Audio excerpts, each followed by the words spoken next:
And in the biggest international headline, this is a development that we have received straight from our sources with regards to that possible retaliation coming in from Iran towards Israel.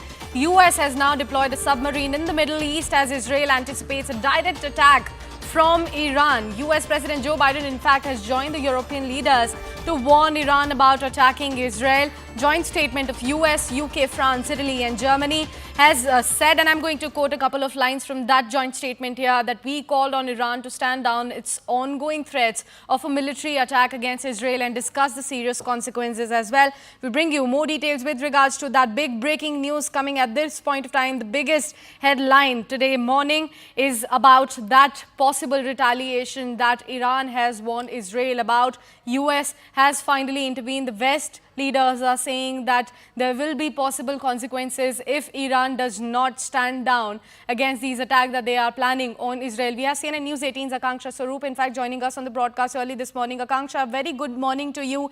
Is this attack coming in from Iran towards Israel, Akanksha, inevitable? And what role are these Western leaders exactly playing in this particular chaos?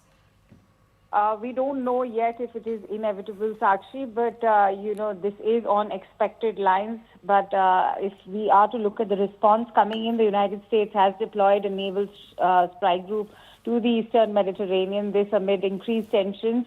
We all know what has led to the increase and escalation in the tensions is following Israel's killing of the Hezbollah commander Fouad Shukr in Beirut, and earlier, prior to that, was the assassination of the Hamas political leader Ismail Haniyeh in Tehran. Having said that, important to also highlight what's happening right now. As we speak, the Defense Secretary Lloyd Austin has ordered the guided missile submarine USS Georgia to the Middle East.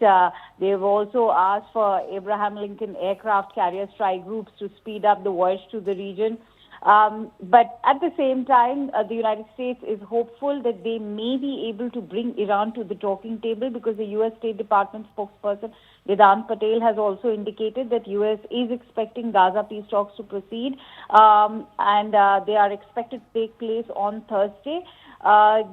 This was informed by the State Department spokesperson just some hours ago, because last week leaders of the United States, Egypt and Qatar had urged Israel and Hamas to meet for negotiations on Thursday, which is 15th of August, either in Cairo or Doha, to finalize the Gaza ceasefire. At the same time, let me also tell you that President Biden has released a statement. The White House has in fact urged as leaders of the United States, the UK, France, Germany and Italy to discuss the situation in the Middle East and express their full support for ongoing efforts to de-escalate any kind of tensions.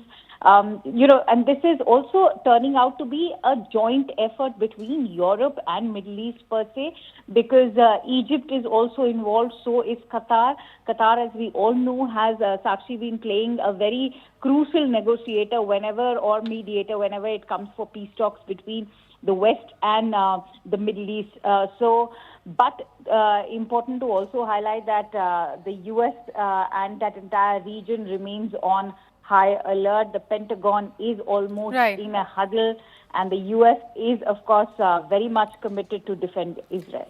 Indeed, Akanksha. Thank you so much for putting all of that into perspective for our viewers. We'll keep coming back to you for more details on that one. Right now, coming back towards the domestic